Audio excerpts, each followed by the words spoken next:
Yes, people, what's going on? Welcome back to the channel. Manchester United have lost at Old Trafford against Nottingham Forest. It was 3-2 in the end. Our second defeat of the week under Ruben Amorim. His first couple of defeats and his first defeat at Old Trafford. And it was that second half performance, all I can say is we witnessed an absolute circus because there were just a bunch of clowns running around out there today. I don't know what they were doing. You look at the goals, we'll talk about them later on. A lot of individual errors for all three of the goals that we conceded. And if you look at it that way, you don't make those errors, obviously you win the game. But the errors don't take away from the fact that Manchester United at times today were their own worst enemies, kept giving the ball away, kept giving momentum away, kept giving possession back to Nottingham Forest, kept giving away silly free kicks. You even had us wasting 30 seconds trying to spot a free kick towards the end of the game. It was just the most baffling performance, and it all stemmed from the fact that we conceded goals that should never have been conceded. I think Lisandro Martinez and Andre Onana have 1.5 goals. They're the reason why we conceded 1.5 goals each today. Like the first goal, Lisandro Martinez never ever gets up. I think it's Milinkovic who scores for them. He never ever gets up. He never engages in the battle. I think he's had I'm a big fan of Sandro Martinez, don't get me wrong. I think he's had a hit and miss season this season. And today was again one of those days where he wasn't looking good. And then he had half a hand in the third goal, which we'll speak about later. The second goal that we conceded is a shot from Morgan Gibbs-White going straight down the middle of the goal. Onana commits too early. The ball swerves. It did swerve, but that's not enough to be not keeping that goal. It was right down the middle of the goal. You have to keep that out. And Andre Onana, I think, has been excellent this season. I think he's been one of the best keepers in the league, if not the best keeper in the league. But today, that happened. We concede that goal. His head went. Their third goal is a header by Chris Wood, which is a very good looping header, to be fair to him. But it should never be going in the goal. Andre Onana should deal with it. He doesn't. Lisandro Martinez should deal with it. He doesn't. The reason I kind of give Lisandro a little bit of leeway with that goal is because I'm sure he's thinking that Andre Onana is going to deal with it. Andre Onana never had any other excuse. Like there was no one else that was going to deal with it. It was for him. He had to grab that. And then he kind of leaves it. Lisandro's there, could deal with it, doesn't deal with it. But is he thinking the keeper's surely got this? And again, he's got to stay alive. He's got to stay awake. Anything can happen. He's just seen his goalkeeper let one go straight down the middle of his goal. But it's real poor.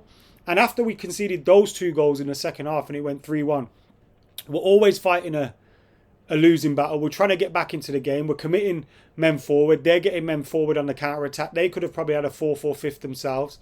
And whilst we did get back into the game, a fantastic goal by Bruno Fernandes, who, again, I kind of, weirdly, I say I don't think the manager should have taken him off. I'm not putting this on the manager today, by the way. Although I do think he should have kept Bruno Fernandes on.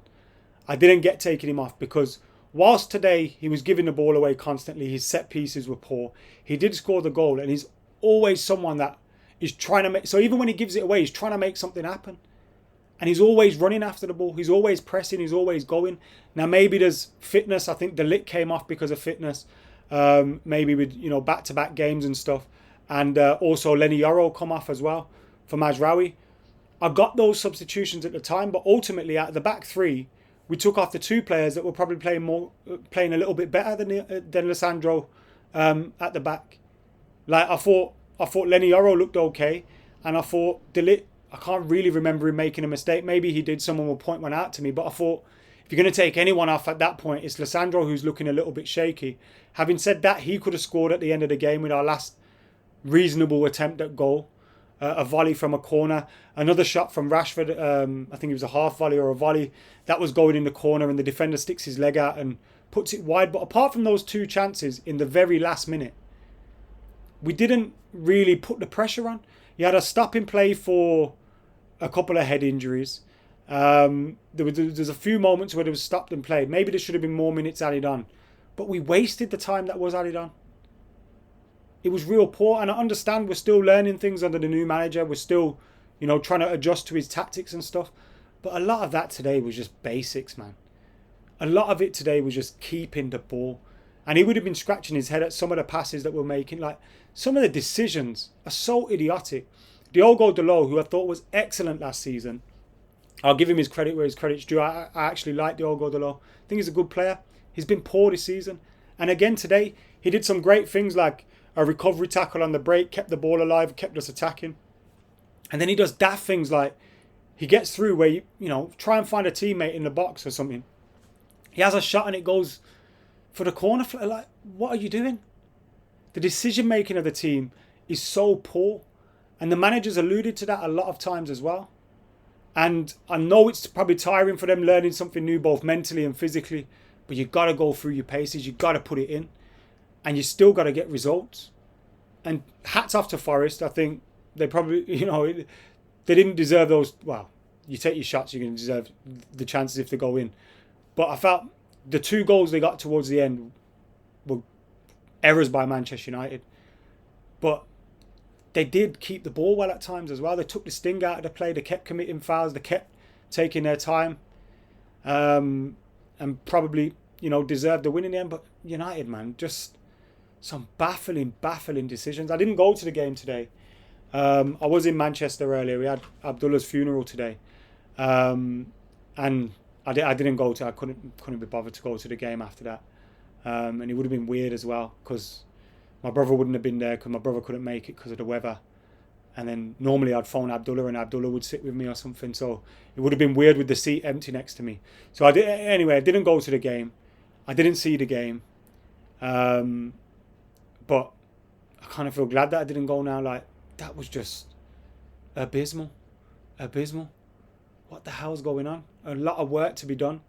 The fixtures are going to be coming thick and fast. We got Manchester City next to, you know, they've been in poor form. Another drop points for them today, but they're still like, 8-9 points clear of us. I haven't even looked at the table in an awfully long time. And we're not going to be moving up that table if we continue to play like we have been doing. Poor in possession. Got to get better. Højlund today, I thought his goal, very good teamwork, and I thought it was a good goal that Manchester United scored to get level. And we seemed to react to going behind quite well after 1-0. But then there was his second half. He didn't do, that's why I didn't get the Bruno substitution. Because maybe you leave Bruno on and you take Højlund off, put Xerxes on. Like, because Højlund wasn't offering anything at that point. A few times the ball gets through to him, people passing him the ball, and he was just losing it. A few of his passes went away. Again, maybe I shouldn't be the amount of time to say I'm big fans of some of these, but like, I think Højlund's got something about him. I think he could be a good striker, but your link-up play's got to be better. You've got to allow our other attackers to get into the game, and you're constantly giving it away. Real poor showing from Man United today. Let's have a look at the table while we're at it. Fucking hell. Nottingham Forest are 5th. Jesus Christ. We're 13th still. 10 points off relegation zone. You'll be pleased to know. 8 points off the top 4. 6 points off the European spots.